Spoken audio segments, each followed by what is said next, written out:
Yun 'no. Alam mo hindi ito matagal na natulog, eh, 'no.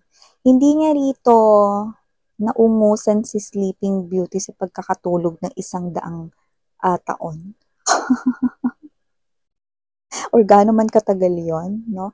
Pero ito yung klase ng energy na tignan mo yung tatlong sword 'no, na parang nakaharang diyan sa bintana, 'yan mga babe sa likod niyan, eh, 'no, ta's may kurtina pa. So, it looks like whoever this person is, parang mas pinili niya ritong mag-close ng hindi lang door, kundi pati na rin window. Yan, no? Parang may energy siya rito na ayokong i-try at ayoko rin isipin na ito-try ko. Ayoko mag-risk. Yan. So, ano kaya yun? Yun, alamin natin.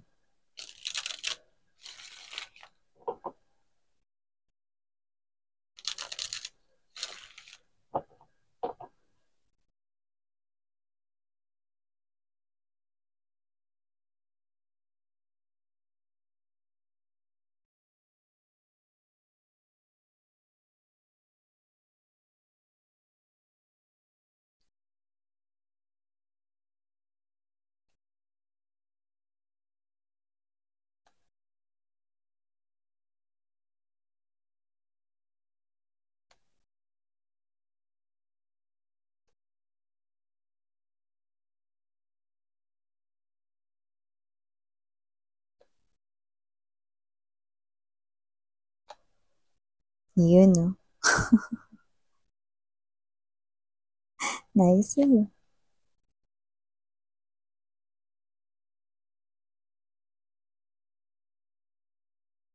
Okay.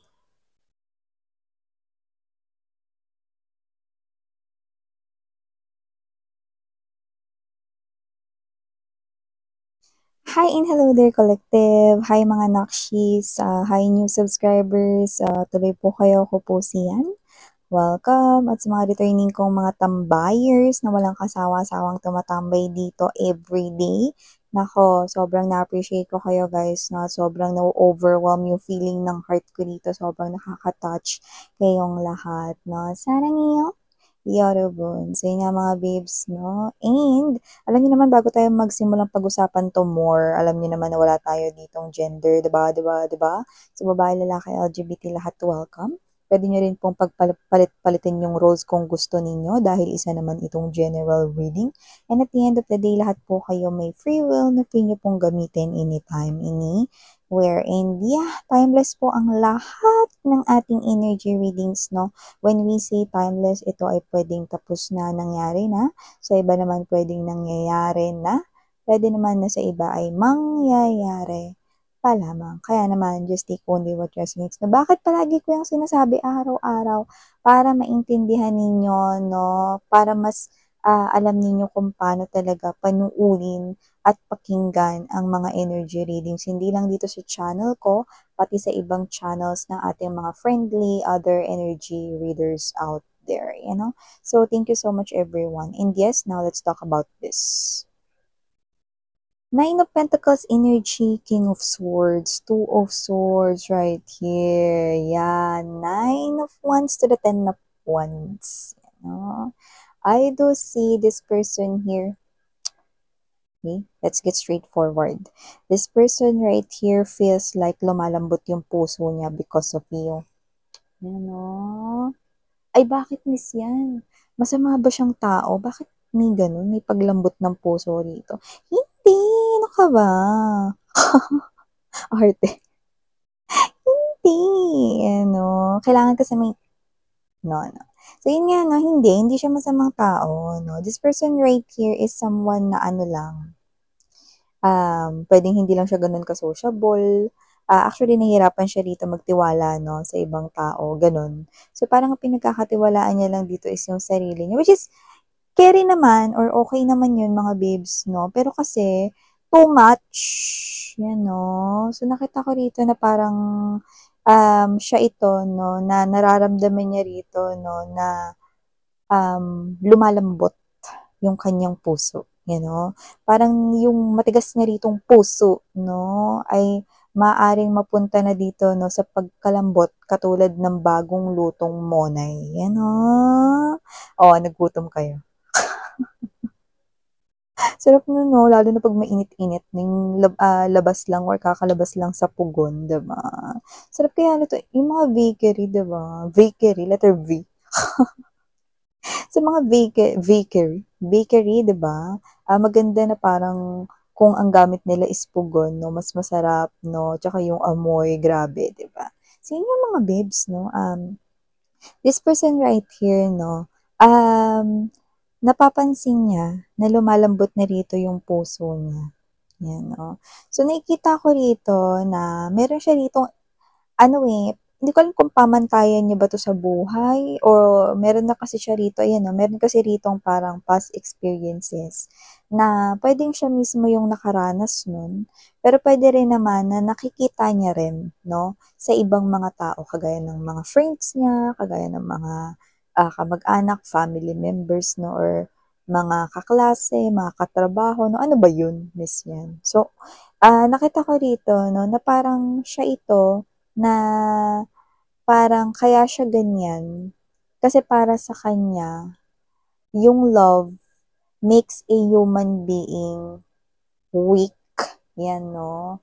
Parang, ay, yang love-love na 'yan nakakapanghina lang 'yan ng ano, ng loob, parang nakakapanghina lang 'yan sa tao, 'yan parang gano'n 'no.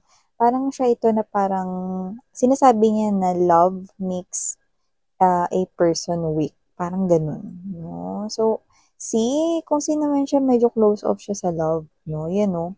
With the Two of Swords energy, like wala siya rito na hinahayaang makapasok sa kanyang heart, 'yan 'no. Siguro nung na-experience niya ito 'no, sa sarili niya 'no, puwedeng galing na rin siya sa mapait 'no, at masalimuot na relasyon noon pa lang naman 'no, at nadagdagan pa siguro ng mga kinikwento sa kanya ng mga friends niya 'no, na same situations din or similar situations din, kagaya ng pinagdaanan niya kaya ganito na siya 'no.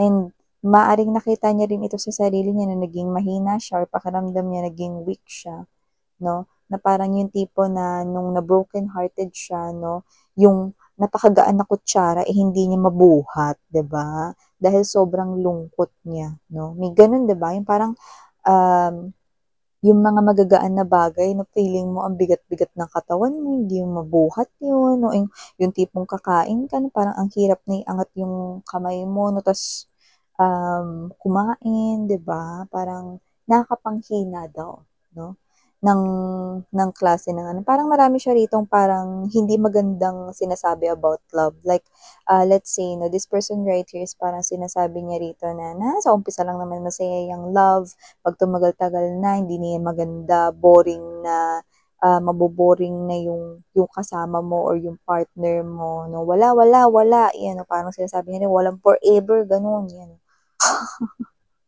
Wala daw gano'n, 'yan 'no, sa umpisa lang daw 'yan 'no, parehas magbibigayan dito, 'yun ang sinasabi niya rito 'no. Ayaw niya ng love, love, love na 'yan kasi nakakapanghina lang daw 'yan, 'yan. Okay. So, hindi naman natin siya dito masisisi kasi meron siyang sariling mga experiences na parang from there, ganun na yung naging tingin niya or view niya about love, 'no? So, nakita ko dito mga babes 'no, na medyo matagal-tagal rin na parang yung huli niyang relationship. So, talagang blinak niya rito yung kanyang heart 'no, at hindi na talaga siya dito nagtiwala ever again, 'yan 'no. Parang, yeah, siguro yes, sumusulpot-sulpot siya rito 'no, sa mga date. Nagso-show up siya rito kapag meron siyang nakikilalang bago. Pero yung sabihin mong ano, magkakaroon ng relationship at, ah, magiging sila, wala akong nakitang gano'n. Meeting new people, puwede friends pa, 'di ba? Pero yung sabihin mo na love or whatever, hindi ko nakita yun dito 'no. So, this person right here, na posibleng with the energy of coins present din dito sa side na 'to. So, puwedeng katrabaho mo itong tao na 'to 'no, or nakilala mo siya sa trabaho or nakilala ka niya 'no, dahil sa trabaho niya. Puwedeng hindi kayo magkatrabaho pero maaaring naging kliyente nila kayo, 'yan 'no, Or pwede rin naman mga babes na posibleng minsan mo na rin tinangkilik yung negosyo niya, kung negosyo man ang meron siya, no? So nakita ko rito that this person here, okay, starts to look at you differently. Like, yan, no? There's something about you na hindi niya maipaliwanag dito. Yan. So, kung mapapansin mo, may mga paru-paro, no? Butterflies dito ay strong symbol of changes. So, ibig sabihin parang ikaw yung may hawak ng key para mapagbago mo yung tingin or view ng person na to when it comes to love, no? So, ikaw talaga yung parang itinakda rito, no? Para mapalambot yung puso ng isang person. Kasi tigas eh, no? Yung puso niya rito eh, no? Alam mo yung parang natutong na na bahaw tapos yung ilalim nun. Yung totong, ng ganun katigas mga babes na pag minuya mo parang pwede mabasag ipin mo. So, dami namang i-example, ba't yun pa-miss yan?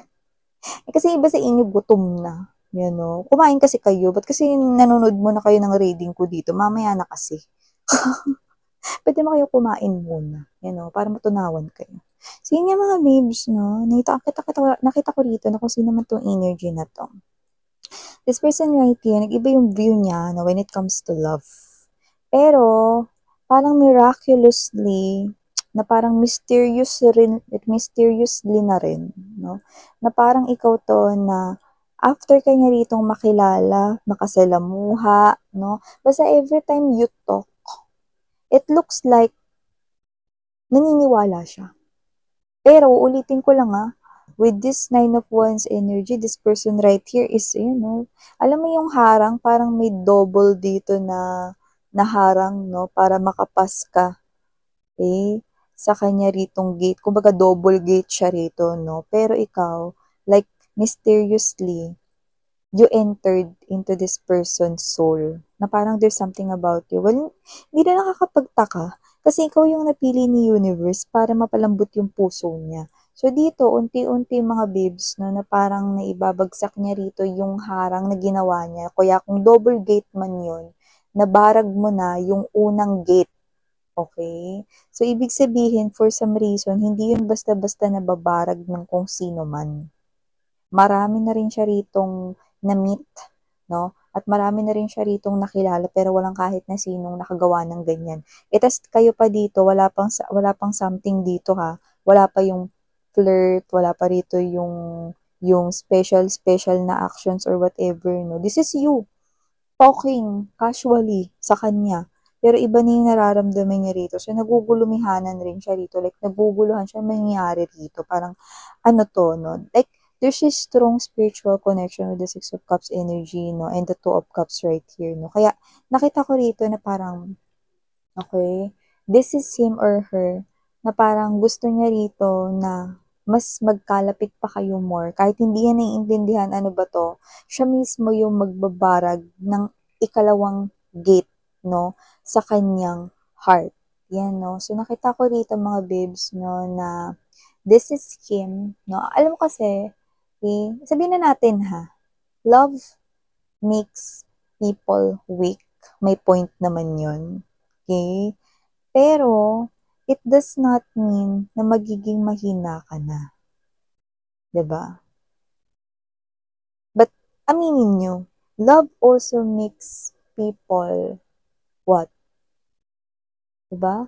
Mas nagiging strong sila because of love. There's confidence to fight for the relationship. And I think, tingin ko, instead of using the word weak, why not we use the word soft? 'Di ba? Kasi hindi naman as in talaga nakakapanghina yung love, 'di ba? Alam mo naman 'di ba pag in love kayo, 'di ba? Dati ang tagal-tagal niyong gumising sa umaga tapos ngayon na may boyfriend, girlfriend na kayo, nauna pa kayo sa alarm clock. Hindi pa tumutunog yung alarm clock, gising na kayo, ganun kayo ka-excited. Weak ba yun? 'Di ba? So, 'di ba? Minsan nga iba pa sa inyo, hindi kayo makatulog, tumilaok na yung manok ng 3:00, 'di ba? Di pa kayo tulog, nauna pa yung manok, 'di ba? So whatever the case may be, I think love, no, makes our heart soft, but not literally weak. Okay?